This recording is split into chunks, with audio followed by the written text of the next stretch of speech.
கஷ்டம். காசு இல்லாம ஆனா இருக்க முடியல. ஒண்ணுமே இல்ல டாடி. ஒரே ஒரு உதாரணம் சொல்லட்டுமா? நாங்க காரியத்துக்கு போயிருந்தோம். சரியா? எங்க அண்ணன் வந்து தல கட்டிட்டு போனாங்கல்ல, தல கட்டிட்டு போயிட்டாங்க. வண்டி சாவி என்கிட்ட குடுத்துட்டு போயிட்டாங்க. எனக்கு வண்டி ஓட்ட தெரியாது. ஓரளவுக்கு ஓட்டுவேன். தனியா ரோடு காலியா இருந்தா ஓட்டுவேன். எக்ஸல் சூப்பர் தான். அத வச்சு ஓட்டிட்டு நான் தனியா உருட்டின்னு வந்துருவேன். எங்க அண்ணி, என் அண்ணி பொண்ணு, நானு. அத பார்த்தோனே கிடுகிடுன்னு வந்துருச்சு. அது மட்டும் இல்ல, அது வந்து ஒரு 9:30, 10 மணி இருக்கும். அந்த டைம்ல கொஞ்சம் வண்டிலாம் போகும்ல. இப்போ காலையில ஒரு 6 மணினா கூட போயிடுவேன்.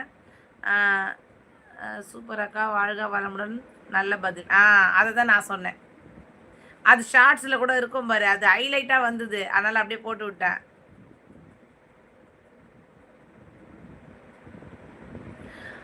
அவங்க கேள்விக்கு பதில் சொல்ல எவ்வளவு பணம் கொடுப்பீங்க என்று கேட்பேன்.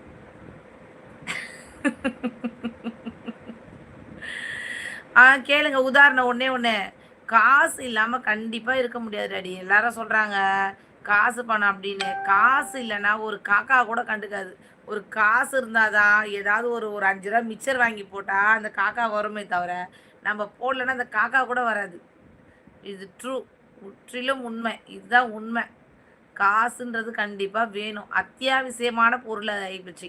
புரியுதுங்களா? எல்லாம் காசுன்னா காசு, பணம்னா பணம் அப்படின்றாங்க. கிடையவே கிடையாது.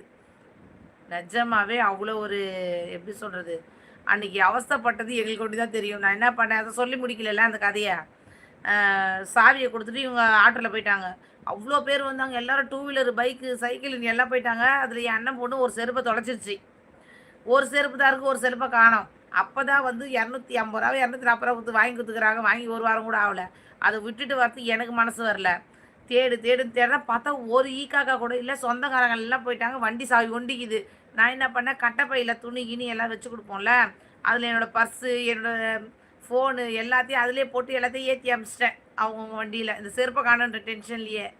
செருப்ப தேடுறேன். அந்த சாவிய கையில வச்சிருக்கிறேன். வேற எதுவுமே இல்ல. செருப்ப காணோம், ஃபோன காணோம், இது பண்ணு என்ன பண்ணுறதுன்னு தெரியல. எல்லாம் புதுசாக்குறாங்க. நம்ம யார்கிட்ட ஃபோன் பண்ண ஃபோன் நம்பர் வந்து எங்க வீட்டுக்கார் நம்பர் ஞாபகம் இருக்கும். எங்க அம்மா நம்பர் ஞாபகம் இருக்கும். எங்க அண்ணன் நம்பர் ஞாபகம் இருக்கும்னு வச்சுக்கோங்களேன். யாருக்கிட்ட வாங்கி நம்ம நம்பர் கூட இன்ஃபார்ம் பண்ணலான்னு வைங்க.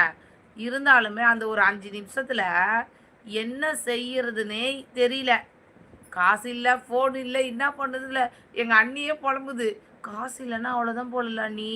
ஒரு ஒரு ஒரு ரூ. 50 இருந்தா கூட நம்ம பஸ்ல கிஸ்ல போயிடலாம். அதுவும் இல்ல. வண்டி லாக் பண்ணிட்டு நம்ம போயிடலாம் அப்படின்னு சொல்லிட்டு பண்ண முடியல. அதுக்கப்புறம் ஒருத்தவங்க